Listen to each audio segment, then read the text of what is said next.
प्यारे बच्चों, BSCB Bihar board class channel पर आप सभी का हार्दिक स्वागत है। बच्चों, इस वीडियो में हम कक्षा 9वीं के गणित के अध्याय 10 वृत्त यानी कि सर्कल्स की सभी प्रमेयों को सिद्ध करेंगे, सभी थ्योरम्स को प्रूव करेंगे। तो वीडियो को पूरा देखिएगा एंड तक, जिससे आपको अध्याय 10 वृत्त की सभी थ्योरम्स के कंसेप्ट अच्छे से समझ में आ जाएंगे। प्रमेय 10.1 प्रमेय 10.1 में कहा गया है वृत्त की बराबर जीवाएं केंद्र पर बराबर कोण अंतरित करती हैं। ठीक है, तो हम इस प्रमेय को हल करते हैं। सबसे पहले तो हम लिख लेंगे जो हमें दिया गया है। हमें दिया गया है एक वृत्त जिसकी मान लेते हैं दो जीवाएं हैं ए बी और सी डी। ठीक है, और हमें दिया गया है कि ये दोनों जीवाएं आपस में बराबर हैं, तो ए बी और सी डी की लंबाई आपस में बराबर है। ठीक है, और हमें सिद्ध करना है कि ये दोनों जो बराबर जीवाएं हैं वो केंद्र पर बराबर कोण अंतरित करती है। तो जीवा ए बी को केंद्र ओ से जोड़ दिया हमने, ए ओ और बी ओ को। उसी तरह जीवा सी डी को केंद्र से जोड़ दिया, सी ओ और डी ओ को। ठीक है, तो हमें सिद्ध करना है कि कोण ए ओ बी, ये वाला जो कोण है वो बराबर होगा कोण सी ओ डी के। ये हमें इस प्रमेय में सिद्ध करना है। आइए अब हम इस प्रमेय को सिद्ध करते हैं। ठीक है, तो त्रिभुज एओबी और त्रिभुज सीओडी, ये दोनों त्रिभुज जो हैं हमारे एओबी और सीओडी, इन दोनों त्रिभुजों में एओ बराबर सीओ, ए और सीओ आपस में बराबर होंगे। क्यों? क्योंकि ये एक वृत्त की त्रिज्याएं हैं। ठीक है, और ये दोनों भुजाएं हैं तो हमने एस लिख दिया साइड। उसी प्रकार ओबी बराबर ओडी, ओबी और ओडी आपस में बराबर होंगे। क्यों? क्योंकि ये भी वृत्त की त्रिज्याएं हैं। ये भी भुजा है तो हमने इसके लिए एस लिख दिया साइड।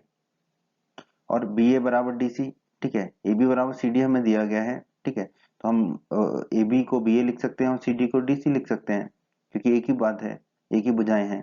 ठीक है, और ये हमें प्रमेय में दिया गया है। ठीक है, ये भी भुजा है तो हम इसके लिए लिख देंगे एस साइड। ठीक है, अब एस एस एस नियम से। ठीक है, अब एस एस एस नियम जब भी लगता है तो क्रम क्या रखते हैं, हम सभी भुजाओं का पहला अक्षर ले लेते हैं। तो बाईं तरफ देखेंगे तो आ जाएगा हमारा ए ओ बी, और दाईं तरफ देखेंगे तो हमारा आ जाएगा सीओडी। तो हम कह सकते हैं एसएसएस नियम से त्रिभुज एओबी और त्रिभुज सीओडी सर्वांग सम होंगे। ठीक है, अब दोनों त्रिभुज सर्वांग सम हैं तो हमें पता है कि दो त्रिभुज अगर सर्वांग सम है तो उनके संगत भाग बराबर होते हैं, अर्थात संगत कोण और संगत भुजाएं बराबर होंगी।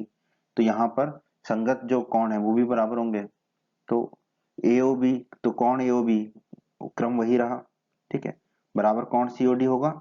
ठीक है, किस नियम से? सीपीसीटी के नियम से। सीपीसीटी को हिंदी में कहते हैं सर्वांगसम त्रिभुजों के संगत भाग बराबर होते हैं। तो कोण एओबी बराबर कोण सीओडी आ गया, कोण एओडी बराबर कोण सीओडी, और यही हमें इस प्रमेय में सिद्ध करना था। तो हम कह देंगे इति सिद्धम, हमारी प्रमेय सिद्ध हुई। प्रमेय 10.2 प्रमेय 10.2 कहती है यदि एक वृत्त की जीवाओं द्वारा केंद्र पर अंतरित कोण बराबर हो तो वे जीवाएं बराबर होती हैं। ठीक है, तो अब हम इस प्रमेय को सिद्ध करते हैं। सबसे पहले तो जो दिया गया है वो लिख लेते हैं हम। यहाँ पर हमें दिया गया है, मान लेते हैं कि ए बी और सी डी दो जीवाएं हैं, ए बी और सी डी वृत्त की दो जीवाएं हैं। ठीक है, इन दोनों जीवाओं को केंद्र से मिला देते हैं। ठीक है, ए बी और सी डी को केंद्र से मिला दिया तो हमें प्रमेय में दिया गया है कि इन जीवाओं द्वारा केंद्र पर अंतरित कोण यानी कि एओबी ये वाला कोण और सीओडी ये वाला कोण, ये दोनों कोण आपस में बराबर हैं। ठीक है, ये हमें दिया गया है कि वृत्त की जीवाओं द्वारा केंद्र पर अंतरित कोण बराबर हैं।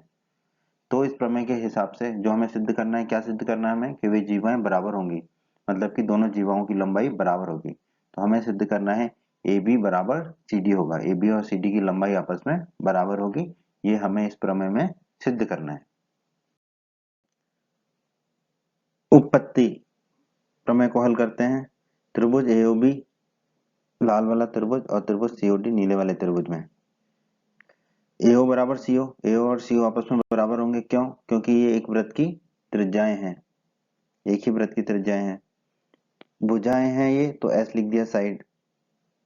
कोण एओबी बराबर कोण सीओडी, एओबी कोण और सीओडी कोण आपस में बराबर है। ये हमें प्रमेय में दिया गया है कि जीवाओं द्वारा केंद्र पर अंतरित कोण बराबर है। ठीक है, ये कोण है तो ए लिख दिया एंगल के लिए। फिर ओबी बराबर ओडी, ओबी और ओडी आपस में बराबर होंगे। क्यों? क्योंकि ये भी वृत्त की त्रिज्याएं हैं, और ये भुजा है तो एस लिख दिया साइड। अब एस एस नियम के द्वारा ये दोनों त्रिभुज सर्वांग सम होंगे, दोनों त्रिभुज सर्वांग सम होंगे तो इनका क्रम क्या होगा सर्वांग समता का? ठीक है, पहली भुजा का पहला अक्षर, फिर कोण का बीच का अक्षर और दूसरी भुजा का दूसरा अक्षर। उसी तरह दाईं तरफ भी पहली भुजा का पहला अक्षर, कोण का बीच का अक्षर और दूसरी भुजा का दूसरा अक्षर। ठीक है, तो क्या क्रम बन जाएगा? कोण त्रिभुज एओबी सर्वांग सम होगा त्रिभुज सीओडी के। किस नियम के द्वारा? एसएएस नियम के द्वारा। ठीक है, अब हमने पढ़ा है कि अगर दो त्रिभुज सर्वांग सम हो तो उनके संगत भाग भी बराबर होते हैं, तो संगत भुजाएं भी बराबर होंगी। अब देखिए, ए बी पहला और आखिरी अक्षर लेते हैं। ठीक है, तो बाईं तरफ एओबी में से पहला और आखिरी लिया तो क्या मिला हमें? A B. तो दाईं तरफ भी वही लेना पड़ेगा पहला और आखिरी। पहला और आखिरी लिया तो हमें मिला सी डी। तो ए बी बराबर सी डी हो गया हमारा। किस नियम से? सीपीसीटी के नियम से। सीपीसीटी का नियम मतलब कि सर्वांगसम त्रिभुजों के संगत भाग बराबर होते हैं। तो ए बी बराबर सी डी हो गया। और ए बी और सी डी क्या है? इस वृत्त की जीवाएं हैं दो, तो ये दोनों जीवाएं आपस में बराबर हो गई। और हमें इस प्रमेय में यही सिद्ध करना था कि ए बी बराबर सी डी होगा, तो हम कह देंगे इति सिद्धम, प्रमेय सिद्ध हुई। प्रमेय 10.3। प्रमेय 10.3 कहती है, एक वृत्त के केंद्र से एक जीवा पर डाला गया लंब उस जीवा को समद्विभाजित करता है। समद्विभाजित करता है मतलब दो बराबर भागों में बांटता है। ठीक है, तो पहले तो हम लिख लेंगे जो भी दिया गया है प्रमेय में। हमें दिया गया है ए बी एक जीवा है। ठीक है, ए बी एक जीवा है। अब केंद्र ओ से जीवा ए बी पर हमने ओ एम लंब डाला। ठीक है, ओ एम लंब डाला ए बी पर, जीवा ए बी पर। ठीक है, तो ओ एम हमने लंब डाला है जीवा ए बी पर। तो हमें इस प्रमेय में क्या सिद्ध करना है कि ये जो ओ एम लंब है जीवा ए बी को दो बराबर भागों में बांटेगा, समद्विभाजित करेगा। मतलब कि एम ए बराबर एम बी होगा, एम ए और एम बी आपस में बराबर होंगे। ये हमें इस प्रमेय में सिद्ध करना है। इस प्रमेय को हल करने के लिए हमें कुछ रचना करनी पड़ेगी, तो पहले हम वो रचना कर लेते हैं। केंद्र ओ को बिंदु ए से जोड़ें। तो केंद्र ओ को बिंदु ए से जोड़ दिया हमने, और केंद्र ओ को बिंदु बी से जोड़ लें। तो केंद्र ओ को बिंदु बी से जोड़ दिया हमने। उपपत्ति। आइए अब इस प्रमेय को हम सिद्ध करते हैं। त्रिभुज एमओए और त्रिभुज एमओबी में, ठीक है, इस त्रिभुज में और इस त्रिभुज में, त्रिभुज एमओए और त्रिभुज एमओबी में कोण ओएमए बराबर कोण ओएमबी। ओएमए और ओएमबी कोण आपस में बराबर होंगे। क्यों? क्योंकि ओएम जो है एबी पर लंब है, तो दोनों कोण कितने के होंगे? 90 डिग्री के होंगे। दोनों कोण 90 डिग्री के होंगे तो अंग्रेजी में उसे कहते हैं राइट एंगल। तो हमने आर लिख लिया। अब यहां से ही हमें समझ आ रहा है कि ये जो प्रमेय है इसमें हम आरएचएस नियम का इस्तेमाल करने जा रहे हैं। ओ ए बराबर ओबी, ओ ए और ओबी आपस में बराबर होंगे। क्यों? क्योंकि ये वृत्त की त्रिज्याएं हैं। ठीक है, और ये समकोण त्रिभुज एमओए और एमओबी में जो समकोण त्रिभुज है हमारा ओ एम ए और ओ एम बी, उसका कर्ण है, और कर्ण को अंग्रेजी में हम कहते हैं हाइपोटेनियस। ठीक है, तो हाइपोटेनियस के लिए हमने लिख लिया एच। अब एमओ बराबर एमओ होगा। एमओ, क्योंकि ये क्या है, एमओ और एमओ एक ही चीज है, उभयनिष्ठ है, कॉमन है। ठीक है, और ये भुजा है तो हमने लिख लिया एस साइड। तो आरएचएस नियम से क्या होगा, ये दोनों त्रिभुज जो है सर्वांग सम होंगे। अब हम इनका क्रम पहचानते हैं कि क्या क्रम होगा। ठीक है, तो सबसे पहले तो राइट एंगल जो समकोण है उसको लिखेंगे, तो दोनों में एम है, तो सबसे पहले तो एम आ जाएगा। ठीक है, एम दोनों तरफ एम आ जाएगा हमारा। ठीक है, बीच में तो सर्वांग सम आएगा। ठीक है, फिर हम कर्ण को लिखते हैं, लेकिन कर्ण को हम जैसे कि इस त्रिभुज में कर्ण को हम ओ ए भी लिख सकते हैं, ए ओ भी लिख सकते हैं। उसी तरह दाईं तरफ वाले त्रिभुज में हम कर्ण को ओ बी भी लिख सकते हैं, बी ओ भी लिख सकते हैं। तो क्या लिखेंगे हम कर्ण को? उसको पहचानने के लिए हम क्या करते हैं, जो भुजा, कर्ण के अलावा जो भुजा है जो बराबर है, उस भुजा का क्रम हम ऐसा रखते हैं कि वो कर्ण पे जाके खत्म हो। ठीक है, तो यहाँ पर कर्ण ओ और ए या बी ये हो रहा है कर्ण। ठीक है, तो वो कर्ण पे खत्म हो रही है, मतलब कि वो ओ पे खत्म हो रही है दोनों। ठीक है, तो कर्ण का क्रम फिर ओ से शुरू हो जाएगा। तो ये क्या हो गया, ओ ए, और दाईं तरफ हो जाएगा ओ बी। तो हम लिखेंगे एम ओ ए सर्वांग सम होगा त्रिभुज एम ओ बी के। ठीक है, एम ओ ए सर्वांग सम होगा त्रिभुज एम ओ बी के। किस नियम से? आरएचएस के नियम से। ठीक है, अब हमें पता है अगर दो त्रिभुज सर्वांग सम है तो उनके संगत भाग भी बराबर होंगे, सीपीसीटी नियम से। ठीक है, तो बाईं तरफ वाले त्रिभुज में पहला और आखिरी अक्षर लिया हमने, तो आ गया एम ए। दाईं तरफ भी वही करना पड़ेगा फिर हमें। पहला और आखिरी अक्षर लेंगे तो हमें मिल जाएगा एम बी। ठीक है, तो एम ए बराबर एम बी हो गया। एम ए और एम बी आपस में बराबर होंगे, और यही हमें इस प्रमेय में सिद्ध करना था कि वृत्त के केंद्र से जीवा पर डाला गया लंब जीवा को समद्विभाजित करता है। तो अगर एम ए बराबर एम बी होगा तो इसका मतलब वृत्त से डाला गया जो लंब है ओ एम, वो जीवा ए बी को समद्विभाजित करता है। यही हमें सिद्ध करना था, हम लिख देंगे इति सिद्धम। प्रमेय 10.4। प्रमेय 10.4 जो है प्रमेय 10.3 का विलोम है। तो प्रमेय 10.4 क्या कहती है? एक वृत्त के केंद्र से एक जीवा को समद्विभाजित करने के लिए खींची गई रेखा जीवा पर लंब होती है। ठीक है, तो जो हमें दिया गया पहले से समझ लेते हैं। ए भी एक जीवा है, ठीक है, और वृत्त का केंद्र क्या है? ओ है। तो वृत्त के केंद्र ओ से जीवा ए बी को समद्विभाजित करने के लिए एक रेखा खींच दी हमने ओ एम, जो कि जीवा ए बी को समद्विभाजित करती है, मतलब दो बराबर भागों में बांटती है। तो इसका मतलब क्या हुआ? एम ए और एम बी आपस में बराबर होंगे। ठीक है, तो हमें प्रमेय में क्या सिद्ध करना है कि जो ओ एम है वो ए बी पर लंब है। ठीक है, क्योंकि प्रमेय क्या कहती है? वृत्त के केंद्र से जीवा को समद्विभाजित करने के लिए खींची गई रेखा जीवा पर लंब होती है। तो ये जो रेखा खींची है ओ एम, ठीक है, ये रेखा जीवा ए बी पर क्या होगी? लंब होगी। ये हमें सिद्ध करना है इस प्रमेय में। इस प्रमेय को सिद्ध करने के लिए हमें कुछ रचना करनी पड़ेगी, तो हम वो कर लेते हैं। केंद्र ओ को बिंदु ए से जोड़ें, तो केंद्र ओ को बिंदु ओ से जोड़ दिया हमने, और केंद्र ओ को बिंदु बी से जोड़ें, केंद्र ओ और बिंदु बी को जोड़ दिया हमने। ठीक है, तो ये हमें रचना करनी थी इस प्रमेय को सिद्ध करने के लिए। उत्पत्ति। अब हम इस प्रमेय को सिद्ध करते हैं त्रिभुज ओएमए और त्रिभुज ओएमबी में। ठीक है, ये दोनों त्रिभुजों में, ठीक है, ओएम बराबर ओएम, ओएम तो ओएम के बराबर ही होगा क्योंकि ये उभयनिष्ठ है। ठीक है, ये भुजा है तो हमने लिख दिया एस साइड के लिए। एम ए बराबर एम बी, एम ए और एम बी बराबर है, ये हमें प्रमेय में दिया गया है। ठीक है, क्योंकि जीवा जो है वो समद्विभाजित हो रही है। भुजा है तो हमने फिर से एस लिख दिया साइड के लिए। ठीक है, एओ बराबर बीओ, एओ और बीओ आपस में बराबर है, क्यों? क्योंकि ये वृत्त की त्रिज्याएं हैं। ये भी भुजा है तो हमने लिख दिया एस। अब क्रम क्या होगा? तीनों भुजाओं का पहला पहला अक्षर पकड़ लेंगे। ठीक है, बाईं तरफ भी और दाईं तरफ भी। तो यहां से हम क्या पाएंगे? एस एस एस नियम के द्वारा ओ एम ए सर्वांग सम होगा त्रिभुज ओएमबी के। ठीक है, त्रिभुज ओएमए और त्रिभुज ओएमबी आपस में सर्वांग सम होंगे। किस नियम से? एस एस एस नियम के द्वारा। ठीक है, अब अगर ये दोनों त्रिभुज सर्वांग सम है तो सीपीसीटी नियम से, मतलब कि सर्वांग सम त्रिभुजों के संगत भाग बराबर होते हैं, तो सर्वांग सम त्रिभुजों के संगत कोण भी बराबर होंगे। तो उसी क्रम में कोण ओएमए बराबर क्या होगा? कोण ओएमबी। कोण ओएमए और कोण ओएमबी आपस में बराबर होंगे। इसे हम मान लेंगे समीकरण 1। समीकरण 1 लिख दिया हमने। अब आप देखिए कोण ओएमए धन कोण ओएमबी, ये दोनों कोणों का योग कितना होगा? 180 डिग्री, क्योंकि ये दोनों कोण क्या बना रहे हैं? रेखाखंड एबी पर रैखिक युग्म। क्योंकि ये रेखाखंड एबी के एक ही ओर स्थित सभी कोणों का या दोनों कोणों का योग है, और हमें पता है कि किसी भी रेखा के एक ही ओर के सभी कोणों का योग कितना होता है? 180 डिग्री। किस नियम से? रैखिक युग्म से। ठीक है, अब OMB किसके बराबर है? समीकरण 1 में देखिए OMA के बराबर, तो हम OMB की जगह क्या रख देंगे? कोण OMA। तो ये हो जाएगा हमारा कोण OMA धन कोण OMA बराबर 180 डिग्री। कोण OMA धन कोण OMA क्या हो जाएगा? 2 गुणा कोण OMA, तो 2 गुणा कोण OMA बराबर हो गया 180 डिग्री। तो कोण OMA बराबर कितना हो जाएगा? 180 डिग्री बटा 2। ठीक है, 2 से भाग देंगे 180 डिग्री में, तो ये कितना आ जाएगा? 90 डिग्री। तो कोण OMA हमारा कितना आ गया? 90 डिग्री। समीकरण 1 में देखिए कोण OMA किसके बराबर है? कोण OMB के। तो कोण OMB भी कितना आ जाएगा हमारा? 90 डिग्री। ये कोण OMB भी आ गया हमारा 90 डिग्री।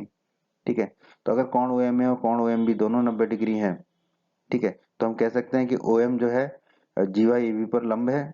OM जो है जीवा AB पर लंब है, और हमें इस प्रमेय में यही सिद्ध करना था कि वृत्त के केंद्र से जीवा को समद्विभाजित करने के लिए खींची गई रेखा जीवा पर लंब होती है। यहाँ वृत्त के केंद्र से जो रेखा खींची गई वो कौन सी है? OM। और जीवा है AB, तो OM लंब है AB पर, यही हमें सिद्ध करना था। तो हम कह सकते हैं इति सिद्धम। प्रमेय 10.5। प्रमेय 10.5 कहती है तीन असरेखीय बिंदुएं। ठीक है, असंरेखीय बिंदुओं का मतलब होता है कि वो एक ही रेखा पर स्थित नहीं होंगे तीनों बिंदु, ठीक है, से द्वारा होकर जाने वाला एक और केवल एक ही वृत्त है, ठीक है। इस प्रमेय को समझते हैं हम। हमें दिया गया है ए और बी और सी तीन असंरेखीय बिंदु हैं। बिंदु ए, बिंदु बी और बिंदु सी, ये तीन बिंदु हैं जो असंरेखीय हैं। असंरेखीय का मतलब एक ही रेखा पर स्थित नहीं है, ठीक है। तो हमें सिद्ध करना है तीन दिए हुए असंरेखीय बिंदुओं द्वारा होकर जाने वाला एक और केवल एक ही वृत्त होगा, ठीक है। ये तीनों बिंदुओं से जाने वाला एक व्रत होगा और केवल एक ही व्रत होगा, दो व्रत इन तीन बिंदुओं से होकर नहीं जाएंगे, ठीक है। तो ये हमें सिद्ध करना है इस प्रमेय में। आइए इस प्रमेय को सिद्ध करने के लिए हमें कुछ रचना करनी पड़ेगी, पहले वो कर लेते हैं। बिंदु ए और बिंदु बी को जोड़ें, जोड़ दिया हमने। बिंदु बी और बिंदु सी को जोड़ें, जोड़ दिया हमने। अब ए बी का लंब समद्विभाजक खींचते हैं पी क्यू, ठीक है। ए बी का लंब समद्विभाजक खींचा हमने पी क्यू। अब लंब समद्विभाजक हम कैसे खींचते हैं, आप प्रकार लीजिए और नुकीले भाग को पहले बिंदु ए पर रखिए, ठीक है। को ये दोनों तरफ, रेखा के दोनों तरफ, ऊपर भी और नीचे भी एक चाप खींचा हमने, ठीक है। फिर नुकीले भाग को बी पर रखेंगे और चाप खींचेंगे ऊपर और नीचे। वो चाप, ये दोनों चाप जहां पर भी एक दूसरे को काटेंगे, ठीक है, ऊपर उसको मान लिया हमने पी बिंदु, और नीचे जहां एक दूसरे को काटेंगे उसको मान लिया हमने क्यू बिंदु, और पी और क्यू को मिला दिया। तो ये जो रेखा होगी वो ए बी का लंब समद्विभाजक होगी। उसी प्रकार हमें बीसी का लंब समद्विभाजक खींचना है। तो बीसी का लंब समद्विभाजक खींचने के लिए भी हमें वही करना पड़ेगा। बी पर नुकीले भाग को रखिए आप, और बीसी के एक तरफ एक चाप खींचिए, फिर दूसरी तरफ एक चाप खींचिए। उसी प्रकार फिर नुकीले भाग को सी पर रखिए और बीसी के एक तरफ चाप खींचिए और दूसरी तरफ भी चाप खींचिए। ये दोनों चाप जहां पर भी काटेंगे वहां पर हमें दो बिंदु मिलेंगे, आर और एस। आर और एस को हम जब मिला देंगे तो ये जो आर एस होगा वो बीसी का लंब समद्विभाजक होगा, ठीक है। इस तरह हम लंब समद्विभाजक खींचेंगे। अब मान लेते हैं हम ये दोनों लंब समद्विभाजक जो है पी क्यू और आर एस बिंदु ओ पर प्रतिच्छेद करते हैं, ठीक है। ओ बिंदु पर प्रतिच्छेद करते हैं, ये हमने मान लिया, ठीक है। जहां प्रतिच्छेद करते हैं उसे हमने बिंदु ओ मान लिया। अब बिंदु ओ को ए से जोड़ देते हैं, बिंदु ओ को बी से जोड़ देते हैं और बिंदु ओ को सी से जोड़ देते हैं। ये हमने रचना की इसमें भी। उपपत्ति, आइए अब हम इस प्रमेय को सिद्ध करते हैं। हम जानते हैं कि रेखाखंड के लंब समद्विभाजक का जो प्रत्येक बिंदु होता है उसके दो अंत बिंदुओं से बराबर दूरी पर होता है, ठीक है। यहाँ पर देखिए जो बिंदु ओ है वो ए बी के लंब समद्विभाजक पी क्यू पर स्थित है, ठीक है। इसका मतलब जो ए ओ है वो ए और बी से समान दूरी पर होगा, ठीक है। तो जो ओ है वो ए बी के लंब समद्विभाजक पी क्यू पर स्थित है, तो हम कह सकते हैं कि ओ ए बराबर ओ बी होगा, ठीक है। ओ ए और ओ बी आपस में बराबर होंगे, इसे हम मान लेते हैं समीकरण एक। उसी प्रकार बिंदु ओ जो है बीसी के लंब समद्विभाजक आर एस पर स्थित है, ठीक है। तो अगर आर एस पर स्थित है बीसी का लंब समद्विभाजक, बिंदु ओ जो है आर एस पर स्थित है, तो बिंदु ओ की जो बी से दूरी है और बिंदु ओ की जो सी से दूरी है वो बराबर होगी, ठीक है। तो ओ बी बराबर ओ सी होगा, इस ओ बी और ओ सी आपस में बराबर होंगे। इसे हम मान लेते हैं समीकरण दो। अब समीकरण एक और समीकरण दो को हल करें तो ओ ए जो है, समीकरण एक में देखिए ओ ए और ओ बी बराबर है, और समीकरण दो में ओ बी और ओ सी बराबर है। इसका मतलब वो ये तीनों आपस में बराबर होंगे। ओ ए बराबर ओ बी बराबर ओ सी हमने लिख दिया। इसका मतलब क्या हुआ, ओ से जो ए की दूरी है वही ओ से बी की दूरी है, वही ओ से सी की दूरी है, ठीक है। ओ ए ओ बी ओ सी बराबर है आपस में। तो हम कह सकते हैं कि बिंदु ए बी और सी जो है बिंदु ओ से समान दूरी पर स्थित है। अब बिंदु ओ को केंद्र तथा ओ ए को त्रिज्या मानकर एक वृत्त खींचते हैं, ठीक है। तो वो बिंदु बी और सी से भी होकर जाएगा, क्यों, क्योंकि ओ ए ओ बी और ओ सी आपस में बराबर है। तो ओ ए अगर त्रिज्या है तो ओ बी और ओ सी भी त्रिज्या ही होगी, ठीक है। तो अब हम ओ को केंद्र मानकर और ओ ए को त्रिज्या मानकर एक वृत्त खींचेंगे, तो वो बिंदु बी और बिंदु सी से भी होकर जाएगा, ठीक है। तो इससे हम निष्कर्ष निकाल सकते हैं कि तीन असंरेखीय बिंदु हैं, ए बी और सी से होकर जाने वाला एक वृत्त है। तो ये प्रमेय का एक भाग सिद्ध हुआ कि तीन असंरेखीय बिंदुओं से होकर जाने वाला एक वृत्त है। अब हमें सिद्ध करना है कि वो केवल एक और एक ही वृत्त होगा, ठीक है। ये हम आगे सिद्ध करते हैं। ए बी और सी तीन असंरेखीय बिंदु हैं, ये हमें प्रमेय में दिया गया है।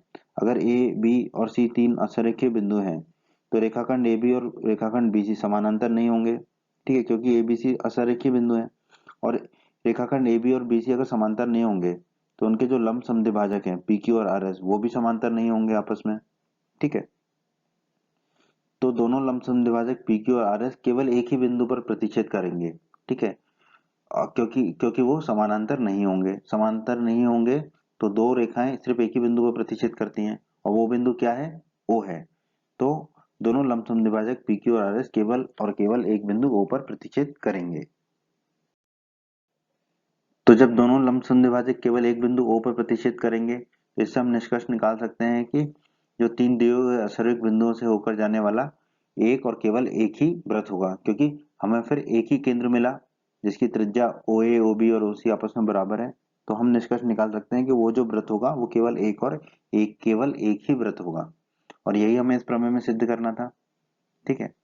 तो हम कह सकते हैं इति सिद्धम। प्रमेय 10.6 प्रमेय 10.6 कहती है एक वृत्त की या सर्वांग वृत्तों की, मतलब एक जैसे वृत्त हों दो या एक ही वृत्त की बराबर जीवाएं, बराबर लंबाई की जीवाएं केंद्र से, या अगर अलग अलग वृत्त हैं तो केंद्रों से समान दूरी पर स्थित होती हैं, ठीक है। तो इस प्रमेय को समझते हैं, जो दिया गया उसे लिख लेते हैं हम। तो हम मान लेते हैं कि एक वृत्त है जिसमें PQ और RS जो है दो बराबर जीवाएं हैं, ठीक है। इन जीवाओं की लंबाई आपस में बराबर है, ठीक है। अब हमने केंद्र से इन जीवाओं पर लंब डाला OL और OM, ठीक है। तो हमें इस प्रमेय में सिद्ध करना है कि दोनों जीवाएं जो PQ और RS से केंद्र से समान दूरी पर स्थित है, ठीक है। अब हम जानते हैं कि किसी रेखाखंड या किसी रेखा की किसी बिंदु से दूरी क्या होती है, उस रेखा पर उस बिंदु से डाला गया लंब की जो लंबाई है वही उस रेखा से उस बिंदु की दूरी कहलाती है। तो PQ की केंद्रों से दूरी क्या होगी, OL, ठीक है। और RS की केंद्र O से दूरी क्या होगी, OM। तो हमें इस प्रमेय में सिद्ध करना होगा कि OL बराबर OM होगा, ठीक है। केंद्र से जो लंब डाला गया है PQ पर वो बराबर होगा केंद्र से जो लंब डाला गया RS पर, यानी कि OM, ठीक है। तो OL बराबर OM ये हमें इस प्रमेय में सिद्ध करना होगा। इस प्रमेय को सिद्ध करने के लिए भी हमें कुछ रचना करनी होगी, तो पहले हम वो रचना कर लेते हैं। केंद्र O को बिंदु Q से जोड़ें, केंद्र O को बिंदु Q से जोड़ा और केंद्रों को बिंदु S से जोड़ें, तो ये हमने जोड़ दिया। अब हम इस प्रमेय को सिद्ध करते हैं। उत्पत्ति, केंद्र O से जीवा PQ पर एक लंब डालते हैं OL, ठीक है। OL लंब डाला PQ पर केंद्र O से, OL लंब हो गया PQ पर। उसी प्रकार केंद्र O से जीवा RS पर एक लंब डाला हमने OM, ठीक है। OM लंब हो गया RS पर। अब हमने प्रमेय 10.3 में पढ़ा है कि एक वृत्त के केंद्र से जीवा पर डाला गया लंब जीवा को समद्विभाजित करता है, मतलब कि जीवा को दो बराबर भागों में बांटता है, मतलब कि वो जीवा के जो दो भाग होंगे वो पूरी जीवा का आधे के बराबर होगा। तो हम यहाँ से कह पाएंगे कि जो LQ होगा वो पूरी जीवा PQ का आधा होगा, तो LQ बराबर 1/2 PQ हो जाएगा। इसे हम मान लेंगे समीकरण 1। उसी प्रकार जो MS होगा वो पूरी जीवा RS का आधा होगा, तो MS बराबर क्या हो जाएगा, 1/2 RS, ठीक है। इसे हम मान लेते हैं समीकरण 2। PQ बराबर RS, दोनों जीवाएं आपस में बराबर हैं, बराबर जीवाएं हैं, ठीक है। ये हमें प्रमेय में दिया गया है, ठीक है। PQ और RS बराबर है। अब दोनों तरफ 1/2 का गुणा कर लेंगे, तो क्या हो जाएगा, 1/2 गुणा PQ बराबर 1/2 गुणा RS। दोनों तरफ जो हमने बस 1/2 का गुणा कर लिया, ठीक है। अब आप देखिए समीकरण 1 में 1/2 गुणा PQ किसके बराबर है, LQ के, तो इसकी जगह हम रख देंगे LQ। समीकरण 2 में देखिए 1/2 गुणा RS किसके बराबर है, MS के, तो इसकी जगह हम रख देंगे MS। तो LQ बराबर हमें मिल गया MS। LQ और MS आपस में बराबर हैं, ठीक है। इसे हम मान लेंगे समीकरण 3। अब त्रिभुज LQO लाल वाला त्रिभुज और त्रिभुज MSO ये नीला वाला त्रिभुज, इसमें देखते हैं हम कोण L बराबर कोण M, L और M कोण बराबर हैं क्योंकि दोनों कोण कितने के हैं, 90 डिग्री के हैं, ठीक है। दोनों कोण समकोण है, तो हम इसको R लिख देंगे, राइट एंगल के लिए R लिख दिया, ठीक है। अब हाइपोटेनियस QO बराबर SO, QO और SO आपस में बराबर हैं, क्यों, क्योंकि ये वृत्त की त्रिज्याएं हैं, ठीक है। अब ये समकोण त्रिभुज का कर्ण है, क्योंकि LQ और MSO क्या है, समकोण त्रिभुज है, क्योंकि कोण एल और कोण एम किसके बराबर है, 90 डिग्री के बराबर है।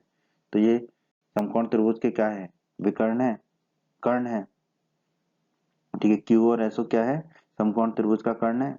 कर्ण को हम अंग्रेजी में कहते हैं हाइपोटेनियस, तो हमने लिख दिया एच। ठीक है, अब एल क्यू बराबर एम एस हमने समीकरण 3 में अभी अभी निकाला है। एल क्यू और एम एस आपस में बराबर है, तो ये एक भुजा बराबर होगी समकोण त्रिभुज की, तो इसको लिख दिया हमने एस। अब आरएचएस नियम के द्वारा, ठीक है, आरएचएस नियम के द्वारा दोनों त्रिभुज सर्वांग सम होंगे, तो उनका क्रम क्या होगा वो जान लेते हैं हम। तो सबसे पहले तो हम कोण के अक्षर को लिख देते हैं, तो एल, दूसरी तरफ भी लिख दिया हमने एम। ठीक है, अब जहां पर कर्ण के अलावा जो भुजा बराबर है, यहाँ पर एल क्यू बराबर एम एस है, तो जहां पर भी वो भुजा का अंत भुजा कर्ण से मिल रही है, ठीक है, तो पहली भुजा कर्ण से कहाँ मिल रही है, क्यू पर, तो कर्ण को फिर हम लिख देंगे क्यू ओ। ठीक है, कर्ण हो जाएगा क्यू ओ। ठीक है, फिर ये क्रम आ जाएगा एल क्यू ओ। उसी प्रकार दाईं तरफ जो भुजा है वो कहाँ कर्ण से मिल रही है, एस पर, कर्ण से मिल रही है एस पर। ठीक है, तो कर्ण क्या हो जाएगा, एसओ, तो कर्ण का क्रम हो जाएगा एसओ, तो यहाँ पे लिख दिया हमने एसओ। तो त्रिभुज एल क्यू ओ सर्वांग सम हो जाएगा त्रिभुज एमएसओ के, एल क्यू ओ और एमएसओ त्रिभुज सर्वांग सम हो जाएंगे। और हमें पता है कि अगर दो त्रिभुज सर्वांग सम है तो उनके संगत भाग बराबर होंगे, सीपीसीटी नियम। ठीक है, तो यहाँ पर पहला और आखिरी अक्षर लीजिए तो एलओ मिलेगा, दाईं तरफ भी पहला और आखिरी लेंगे तो क्या मिलेगा, एमओ, तो एलओ बराबर एमओ हो गया। एलओ को हम ओ एल कह सकते हैं और एमओ को हम ओ एम कह सकते हैं, तो ओ एल बराबर ओ एम, ओ एल और ओ एम आपस में बराबर होंगे। ठीक है, तो हम कह सकते हैं कि दोनों जीवाएं जो पी क्यू और आर एस है वो केंद्र से समान दूरी पर हैं, क्योंकि पी क्यू की केंद्र से दूरी क्या है, ओ एल, और आर एस की केंद्र से दूरी क्या है, ओ एम। ठीक है, तो दोनों जीवाएं जो है केंद्र से समान दूरी पर स्थित हैं, और यही हमें इस प्रमेय में सिद्ध करना था, तो हम कह देंगे इति सिद्धम। प्रमेय 10.7, ये प्रमेय 10.6 का विलोम भी है। प्रमेय 10.7 क्या कहती है, एक वृत्त के केंद्र से समदूरस्थ जीवाएं लंबाई में समान होती हैं। ठीक है, तो इस प्रमेय को समझते हैं हम। हमें दिया गया है पीक्यू और आर एस दो जीवाएं हैं जो वृत्त के केंद्र ओ से बराबर दूरी पर स्थित हैं। तो पीक्यू और आर एस दो जीवाएं हैं, और हम जानते हैं एक बिंदु से रेखा पर लंब की लंबाई जो है वो रेखा की बिंदु से दूरी कहलाती है। ठीक है, तो पीक्यू की ओ से दूरी क्या होगी, पीक्यू की बिंदु ओ से दूरी होगी, ओ से जो पीक्यू पर लंब डालेंगे वो पीक्यू लंब की जो लंबाई होगी वही पीक्यू की ओ से दूरी होगी। उसी प्रकार आर एस की ओ से दूरी क्या होगी, जो ओ से लंब डाला जाएगा आर एस पर, उस लंब की जो लंबाई होगी वही ओ की दूरी होगी आर एस से। ठीक है, तो ओ से हमने लंब डाला पीक्यू पर ओ एल। ठीक है, तो ओ एल क्या हो जाएगा, पीक्यू की ओ केंद्र ओ से दूरी। उसी प्रकार हमने आर एस पर लंब डाला ओ से ओ एम। ठीक है, तो ओ एम क्या हो जाएगा, आर एस की दूरी केंद्र ओ से। तो हमें दिया गया है कि ये दोनों जीवन समदूरस्थ हैं केंद्र से, इसका मतलब केंद्र से इनकी दूरी बराबर है। इसका मतलब एलओ बराबर एमओ होगा, ये दोनों आपस में बराबर होंगे, एलओ और एमओ। ठीक है, क्योंकि दोनों जीवाएं केंद्र से समदूरस्थ हैं, तो हमें सिद्ध करना है दोनों जीवाएं पीक्यू और आर एस समान लंबाई की हैं, मतलब कि पीक्यू और आर एस बराबर हैं। ठीक है, तो हमें पीक्यू बराबर आर एस सिद्ध करना है इस प्रमेय में। प्रमेय को हल करने के लिए हमें रचना करनी होगी, वो कर लेते। केंद्र ओ को बिंदु क्यू से जोड़ें, जोड़ दिया। केंद्र ओ को बिंदु एस से जोड़ें, जोड़ दिया। ठीक है, उत्पत्ति, अब हम इस प्रमेय को सिद्ध करते हैं। केंद्र ओ से जीवा पीक्यू पर ओ एल लंब डाला। ठीक है, तो ओ एल लंब हो गया पीक्यू पर। उसी प्रकार केंद्र ओ से जीवा आर एस पर ओ एम लंब डाला, ओ एम लंब हो गया आर एस पर। अब हमने प्रमेय 10.3 में सिद्ध किया था, एक वृत्त के केंद्र से एक जीवा पर डाला गया लंब जीवा को समद्विभाजित करता है। इसका मतलब है कि केंद्र से जीवा पर जो लंब डाला जाता है वो जीवा को दो बराबर भागों में बांटता है, और वो दोनों बराबर भाग जो है जीवा की लंबाई के आधे के बराबर होंगे। तो यहाँ पर हम कह सकते हैं कि जो ओ एल लंब डाला है जीवा पीक्यू पर, तो वो पीक्यू को दो बराबर भागों में बांटेगा, समद्विभाजित करेगा, और दोनों बराबर भाग पूरी जीवा की लंबाई के आधे होंगे। तो जो एल क्यू है वो पी क्यू का आधा होगा, तो हमने लिख देगा एल क्यू बराबर 1/2 पी क्यू। एल क्यू जो है पी क्यू का आधा होगा, इसे हम मान लेंगे समीकरण 1। उसी प्रकार दूसरी जीवा जो आर एस है उस पर जो लंब डाला गया है ओ एम केंद्र से, वो जीवा को समद्विभाजित करेगा। ठीक है, इसका मतलब जो एम एस होगा वो पूरी जीवा आर एस का आधा होगा। ठीक है, तो हमने यहाँ लिख दिया एम एस बराबर 1/2 आर एस, इसे हम मान लेंगे समीकरण 2। त्रिभुज एलओक्यू और त्रिभुज एमओएस में, ठीक है, लाल त्रिभुज और नीले त्रिभुज में कोण एल बराबर कोण एम, क्योंकि दोनों कोण क्या है 90 डिग्री के हैं, क्योंकि ओ एल और ओ एम क्या है लंब है पी क्यू और आर एस पर, तो दोनों कोण 90 डिग्री के होंगे। दोनों कोण 90 डिग्री के हैं मतलब कि समकोण है, समकोण है तो राइट एंगल कहते हैं अंग्रेजी में, तो हमने लिख दिया आर। ठीक है, ओ क्यू और ओ एस आपस में बराबर होंगे, क्यों, क्योंकि ये वृत्त की त्रिज्याएं हैं और ये समकोण त्रिभुज एल ओ क्यू और एम ओ एस का कर्ण है। कर्ण को अंग्रेजी में हाइपोटेन्यूस कहते हैं, तो हमने लिख दिया एच। और एलओ बराबर एमओ, एलओ और एमओ आपस में बराबर हैं क्योंकि वृत्त के केंद्र से समदूरस्थ हैं जीवाएं। ठीक है, एलओ और एमओ आपस में बराबर हैं, ये हमें दिया गया है प्रमेय में। ठीक है, और ये समकोण त्रिभुज की एक भुजा है, तो हमने लिख दिया एस साइड। अब आरएचएस नियम से क्या होगा, हम क्रम निकालते हैं। तो सबसे पहले तो जो कोण है वो लिख देते हैं राइट एंगल वाला, एल लिख दिया और दाईं तरफ हमने एम लिख दिया। अब जो भुजा है जहां कर्ण पर खत्म होती है, जहां से कर्ण शुरू होगा, ठीक है, जो भुजा है जो कर्ण पे खत्म होगी, तो पहली भुजा कहाँ खत्म हो रही है कर्ण को ओ पर। ठीक है, तो कर्ण क्या हो जाएगा लाल वाले त्रिभुज में ओ क्यू, तो क्रम हो जाएगा ओ क्यू, तो एक क्रम आ गया O Q L O Q. नीले वाले में भुजा कहाँ खत्म हो रही है ओ पर, मतलब कि केंद्र पर ओ पर, तो ओ से कर्ण क्या बनेगा ओ एस, तो क्रम हो जाएगा हमारा एम ओ एस। ठीक है, तो हम कह देंगे त्रिभुज एल ओ क्यू सर्वांग सम होगा त्रिभुज एम ओ एस के। अब दो त्रिभुज अगर सर्वांग सम है तो उनके संगत भाग भी बराबर होते हैं, जिसे हम सीपीसीटी कहते हैं। तो संगत भुजाएं भी बराबर होंगी, तो पहला और आखिरी अक्षर ले लेंगे दोनों में, तो आ जाएगा एल क्यू, और दाईं तरफ भी पहला और आखिरी लेंगे तो आ जाएगा एम एस। तो एल क्यू और एम एस आपस में बराबर होंगे, एल क्यू और एम एस आपस में बराबर हो गए। ठीक है, अब समीकरण एक में हमने देखा था एल क्यू बराबर कितना आ रहा था 1/2 पी क्यू, तो एल क्यू की जगह हम लिख लेंगे 1/2 पी क्यू। और समीकरण दो में एम एस बराबर आ रहा था 1/2 आर एस, तो एम एस की जगह लिख देंगे हम 1/2 आर एस। ठीक है, तो 1/2 पी क्यू बराबर हो गया 1/2 आर एस। 1/2 से 1/2 काट देंगे तो हमें मिलेगा पी क्यू बराबर आर एस। ठीक है, पी क्यू और आर एस आपस में बराबर हो गए, तो हम कह सकते हैं कि दोनों जीवाएं पी क्यू और आर एस समान लंबाई की हैं। ठीक है, तो हमें यही सिद्ध करना था कि जीवाएं जो है समान लंबाई की होंगी। ठीक है, जीवाएं जो है समान लंबाई में की होंगी, यही हमें इस प्रमेय में सिद्ध करना था, तो हम कह देंगे इति सिद्धम। प्रमेय 10.8, प्रमेय 10.8 कहती है एक चाप द्वारा केंद्र पर अंतरित कोण वृत्त के शेष भाग के किसी बिंदु पर अंतरित कोण का दुगना होता है। ठीक है, तो इस प्रमेय को समझ लेते हैं हम पहले। हमें दिया गया है ये एक वृत्त है जिसका केंद्र O है। ठीक है, और इस केंद्र पर PQ वृत्त का एक चाप है, तो हमने PQ वृत्त का एक चाप ले लिया। ठीक है, और ये जो PQ वृत्त का एक चाप है वो केंद्र O पर कोण POQ अंतरित करता है, तो हमने PQ को केंद्र O से मिला दिया। और ये जो कोण अंतरित कर रहा है ये कोण कौन सा है, कोण POQ। ठीक है, और ये जो चाप PQ है ये वृत्त के शेष भाग के में किसी एक बिंदु A पर, ठीक है, एक बिंदु A ले लिया हमने, इस पर कौन सा कोण अंतरित कर रहा है, इस पर कोण अंतरित कर रहा है PAQ। ठीक है, तो हमें इस प्रमेय में सिद्ध करना है कि ये जो कोण केंद्र पर अंतरित कोण है वो शेष भाग के किसी बिंदु पर अंतरित कोण का दुगना होगा। ठीक है, तो हमें सिद्ध करना है कि कोण POQ, ये जो केंद्र वाले पर अंतरित कोण जो है वो दुगना होगा किसका, वृत्त के शेष भाग के किसी बिंदु पर अंतरित कोण का। ठीक है, तो हमें यहाँ पर सिद्ध करना होगा कि कोण POQ जो है वो बराबर होगा 2 गुना कोण PAQ के।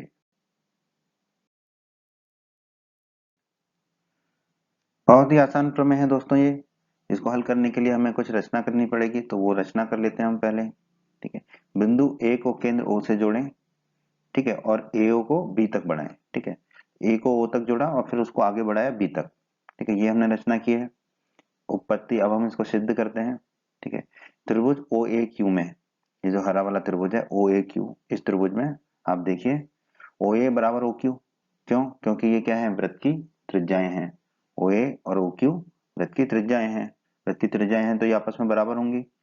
ठीक है, और अगर ये दोनों आपस में बराबर हैं तो त्रिभुज ओ ए क्यू जो हरा वाला त्रिभुज है उसमें क्या होगा कोण ओ ए क्यू। ठीक है, कोण ओ ए क्यू और कोण ओ क्यू ए ये आपस में बराबर होंगे, क्यों, क्योंकि हमने पिछले अध्यायों में पढ़ा है कि बराबर भुजाओं के सम्मुख कोण बराबर होते हैं। तो ओ ए ओ क्यू जो है बराबर भुजाएं हैं, तो इनके जो सम्मुख कोण होंगे ओ ए और ओ क्यू के वो बराबर होंगे, तो कोण ओ ए क्यू और कोण ओ क्यू ए आपस में बराबर होंगे। ठीक है, अब हमने ये भी पढ़ा था त्रिभुज का बहिष्कोण उसके दो अभिमुख अंतः कोणों के योग के बराबर होता है। ठीक है, जो बहिष्कोण, तो कोण बी ओ क्यू, ये जो नीला वाला कोण है कोण बी ओ क्यू, ये किसके बराबर होगा?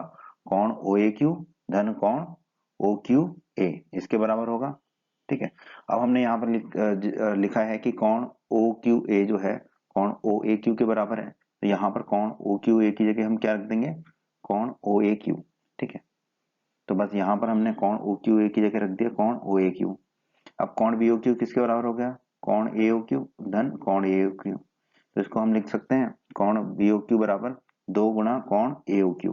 ठीक है, तो ये हो गया कोण बी ओ क्यू बराबर 2 गुना कोण ए ओ क्यू। इसे हम मान लेंगे समीकरण 1। जैसा हमने अभी किया था वैसा ही अब हम त्रिभुज ओएपी में करेंगे। त्रिभुज ओएपी ये हरा वाला त्रिभुज है। ठीक है, ओए बराबर ओपी, ओए और ओपी बराबर होंगे, क्यों? क्योंकि ये क्या है? वृत्त की त्रिज्याएं हैं। ठीक है, अगर ये दोनों बराबर हैं तो त्रिभुज में क्या होगा? कोण ओएपी बराबर कोण ओपी है, ओएपी कोण और ओपीए कोण आपस में बराबर होंगे, क्यों? क्योंकि हम जानते हैं कि बराबर भुजाओं के सममित कोण बराबर होते हैं किसी भी त्रिभुज में। ठीक है, तो ये दोनों कोण आपस में बराबर होंगे।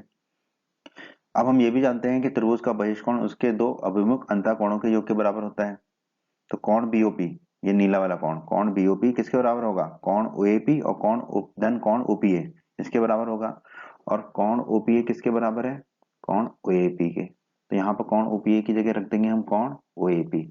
ठीक है, तो कोण बीओपी बराबर हो गया कोण एपी धन कोण ओपीए की जगह हम क्या रख देंगे? कोण ओएपी। ठीक है, अब कोण ओएपी धन कोण ओएपी कितना हो जाएगा? 2 गुना कोण ओएपी, तो कोण बीओपी बराबर हमारा कितना आ गया? 2 गुना कोण ओएपी। इसे हम मान लेंगे समीकरण 2। समीकरण 1 को लिख दिया हमने और समीकरण 2 को लिख दिया। अब समीकरण 1 और समीकरण 2 को जोड़ने पर, दोनों को जोड़ने का मतलब है दोनों की बाईं तरफ को आपस में जोड़ेंगे और दोनों की दाईं तरफ को आपस में जोड़ेंगे। तो बाईं तरफ को जोड़ेंगे तो कोण बीओक्यू धन कोण बीओपी आ गया। दाईं तरफ को जोड़ेंगे तो 2 गुना कोण ओएक्यू धन 2 गुना कोण ओएपी। अब आप देखिए कोण बीओक्यू, ये वाला कोण, धन कोण बीओपी, ये वाला कोण। ठीक है, इन दोनों कोणों को जोड़ेंगे तो हमें क्या मिलेगा? कोण पीओक्यू। तो इन दोनों की जगह हम रख देंगे कोण पीओक्यू, इन दोनों के योग को। दाईं तरफ 2 कॉमन ले लेंगे, दोनों तरफ 2 2 है, 2 कॉमन ले लेंगे तो ब्रैकेट में कोष्टक में क्या बचेगा? कोण ओएक्यू धन कोण ओएपी। अब आप देखिए ये वाला जो कोण है कोण ओएक्यू धन कोण ओएपी, ये दोनों कोण मिलके क्या बना रहे हैं? कोण पीएक्यू। तो इन दोनों की जगह हम क्या रख देंगे? कोण पीएक्यू। तो हमें मिलेगा कोण पीओक्यू बराबर 2 गुना कोण पीएक्यू। ठीक है, 2 गुना कोण पीएक्यू। और यही हमें सिद्ध करना था इस प्रमेय में। केंद्र जीवा द्वारा केंद्र पर अंतरित कोण वृत्त के शेष भाग के किसी बिंदु पर अंतरित कोण का 2 गुना होता है। तो हमने ये सिद्ध कर दिया, तो हम कह सकते हैं इति सिद्धम। प्रमेय 10.9। प्रमेय 10.9 बहुत ही आसान प्रमेय है दोस्तों, और इस प्रमेय को हल करने के लिए हम प्रमेय 10.8 का प्रयोग करेंगे। तो देखते हैं प्रमेय 10.9 क्या कहती है। प्रमेय 10.9 कहती है एक ही वृत्तखंड के कोण बराबर होते हैं। ठीक है, तो दोस्तों हमने अध्याय 10 के परिचय के वीडियो में पढ़ा था कि वृत्तखंड कैसे कहते हैं? एक चाप और जीवा का जो मध्य क्षेत्र होता है उसे हम वृत्तखंड कहते हैं। ठीक है, तो अब हम इस प्रमेय को हल करते हैं। तो जो हमें दिया गया वो लिख लेते हैं। हमें पी क्यू एक वृत्तखंड है। ठीक है, वृत्तखंड मतलब चाप और जीवा के बीच का क्षेत्र। ठीक है, तो ये जो है क्षेत्र आपका, ये क्षेत्र जो है हमारा क्या कहलाता है? वृत्तखंड कहलाता है, चाप और जीवा के बीच का क्षेत्र। ठीक है, ये क्षेत्र हमारा वृत्तखंड कहलाता है। ठीक है, अब हम इस वृत्तखंड PQ से वृत्त के शेष भाग के एक बिंदु A पर कोण PAQ अंतरित करता है। ठीक है, एक बिंदु लिया हमने A। ठीक है, तो जो वृत्तखंड PQ है ये बिंदु A पर कौन सा कोण अंतरित कर रहा है? कोण PAQ। उसी तरह एक और बिंदु लिया हमने शेष भाग के वृत्त के, बिंदु B। ये बिंदु B पर वृत्तखंड PQ कौन सा कोण अंतरित कर रहा है? कोण PBQ। ठीक है, तो कोण PAQ और कोण PBQ क्या हुए? एक ही वृत्तखंड PQ के कोण हुए। ठीक है, तो हमें इस प्रमेय में क्या सिद्ध करना है कि ये जो कोण PAQ और कोण PBQ हैं ये आपस में क्या होंगे? बराबर होंगे। ये हमें इस प्रमेय में सिद्ध करना है।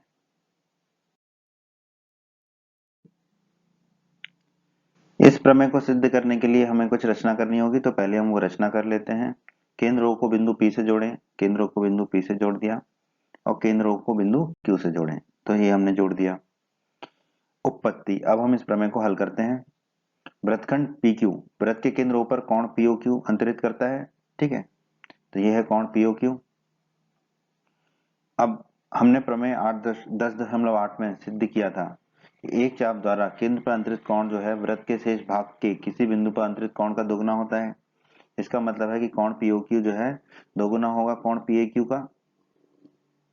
ठीक है, जैसे हम मान लेंगे समीकरण 1, उसी प्रकार प्रमेय 10.8 से कोण POQ जो है दोगुना होगा कोण PBQ का।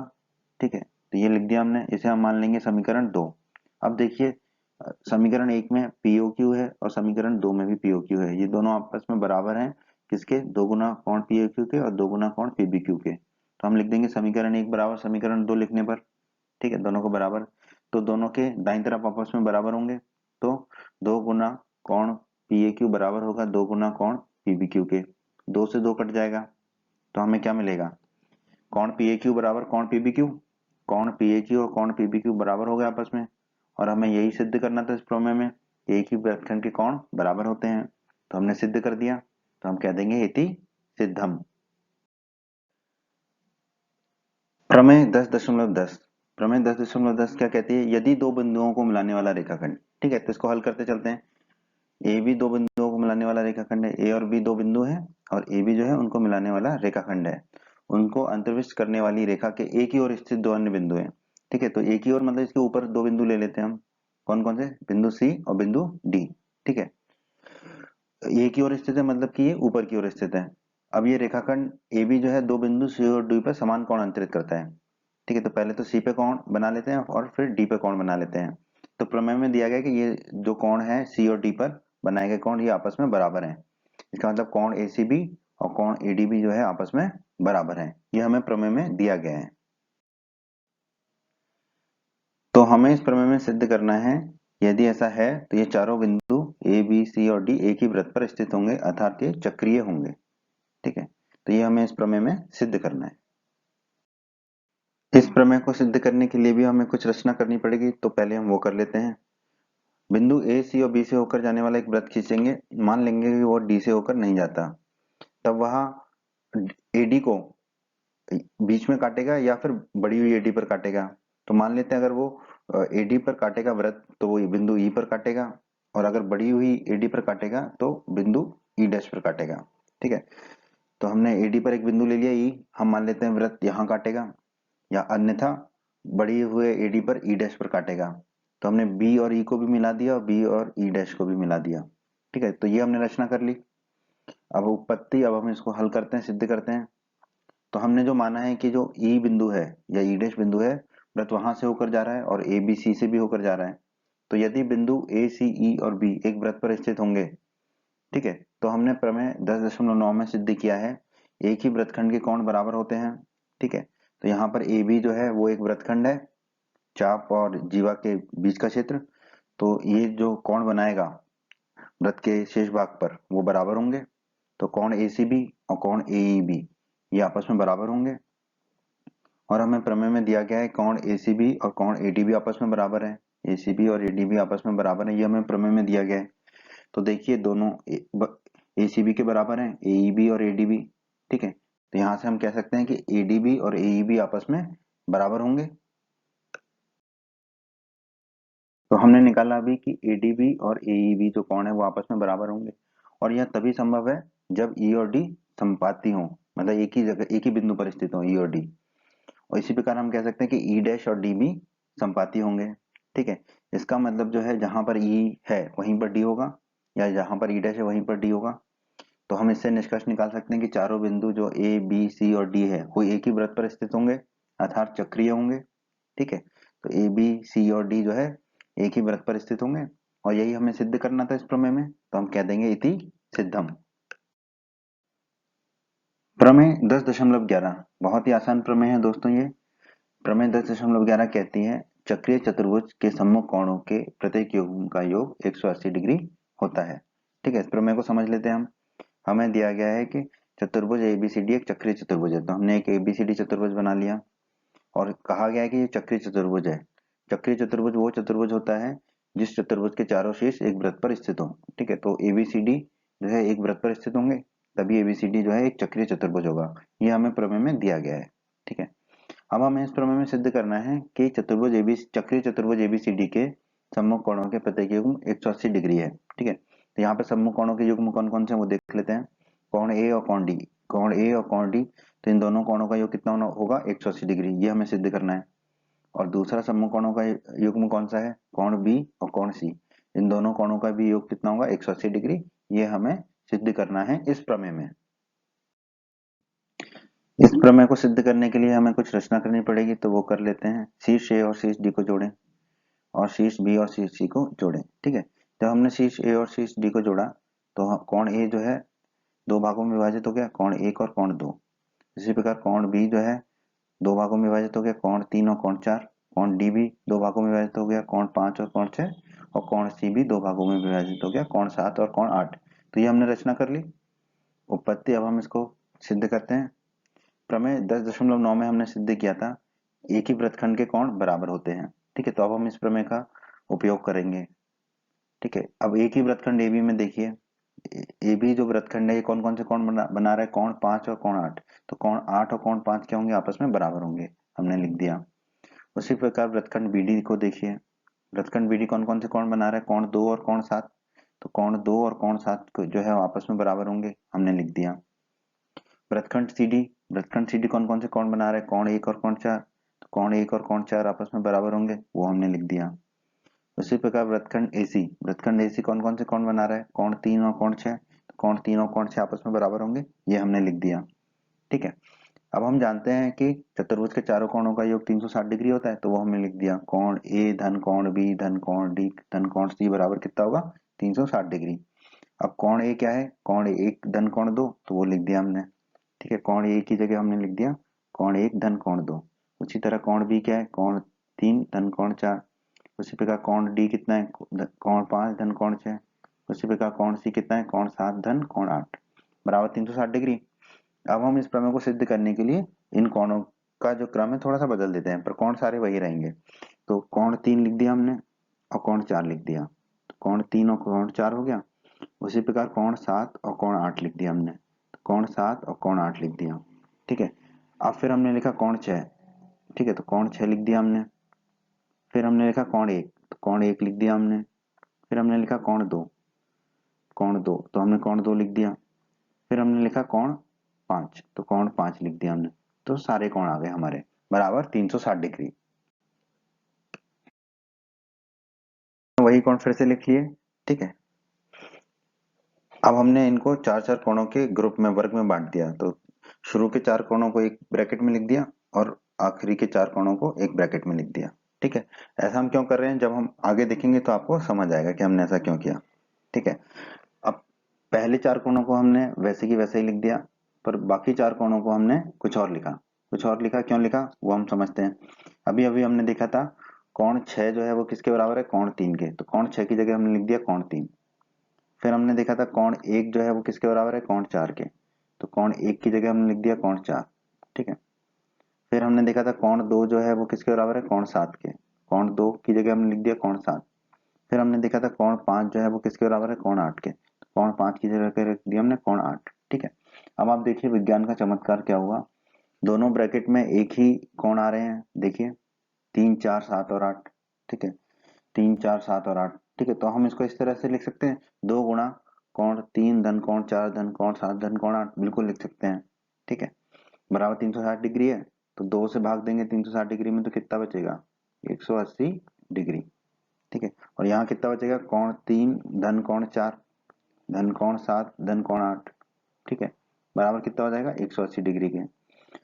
अब हमने कोण तीन और कोण चार को एक साथ लिखा और कोण सात और कोण आठ को एक साथ लिखा। क्यों, क्योंकि देखिए कोण तीन और कोण चार मिलके क्या बना रहे हैं हमारे, कोण बी को।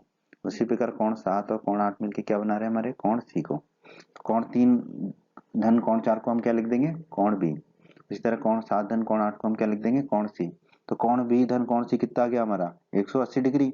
तो ये देखिए यही हमें सिद्ध भी करना था कि सम्मुख कोणों के योग का जो योग है वो 180 डिग्री होगा। कोण बी धन कोण सी सम्मुख कोण है, इनका योग कितना आ गया 180 डिग्री। तो एक भाग तो हो गया, अभी हमें दूसरे सम्मुख कोणों का योग भी 180 डिग्री सिद्ध करना है। तो हम जानते हैं चतुर्भुज के चारों कोणों का योग होता है 360 डिग्री।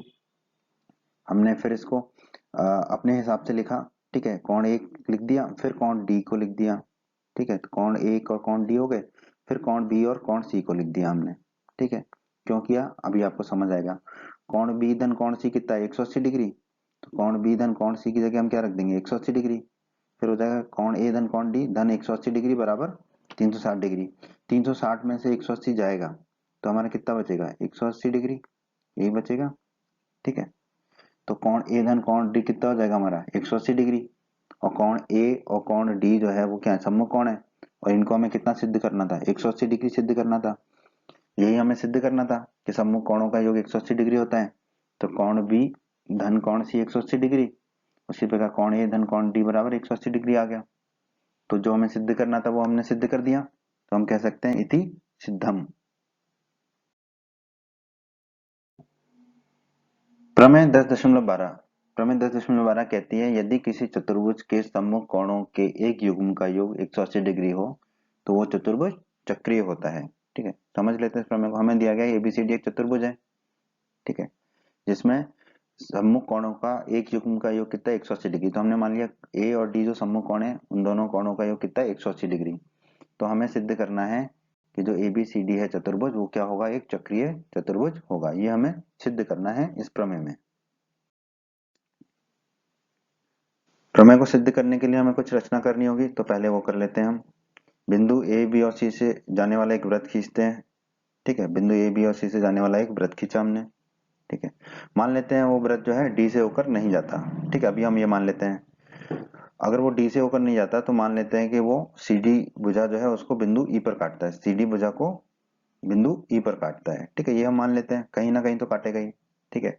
तो इस और जो शीर्ष बी है उसको बिंदु ई से हम जोड़ देते हैं, ठीक है। शीर्ष बी को बिंदु ई से हमने जोड़ दिया। तो अब जो ए बी ई सी है, ए बी ई सी चतुर्भुज जो है वो क्या होगा चक्रीय चतुर्भुज होगा, क्योंकि ए बी ई सी के चारों सिर जो है वृत्त पर हैं। तो चतुर्भुज ए बी ई सी क्या है हमारा चक्रीय चतुर्भुज होगा। ये हमने रचना से मान लिया है। आइए अब हम इसको सिद्ध करते हैं उत्पत्ति, ठीक है। कोण ए और कोण बीईसी इन दोनों कोणों का योग कितना होगा 180 डिग्री। क्यों? क्योंकि हमने रचना में माना है कि ए बी ई सी क्या है एक चक्रीय चतुर्भुज है, और हमें पता है कि चक्रीय चतुर्भुज के सम्मुख कोणों का योग कितना होता है 180 डिग्री होता है। ये हमने प्रमेय 10.11 में पढ़ा है, ठीक है। कोण ए धन कोण बीडीसी, कोण ए और कोण बीडीसी इन दोनों का योग 180 डिग्री है, ये हमें प्रमेय में दिया गया है, ठीक है।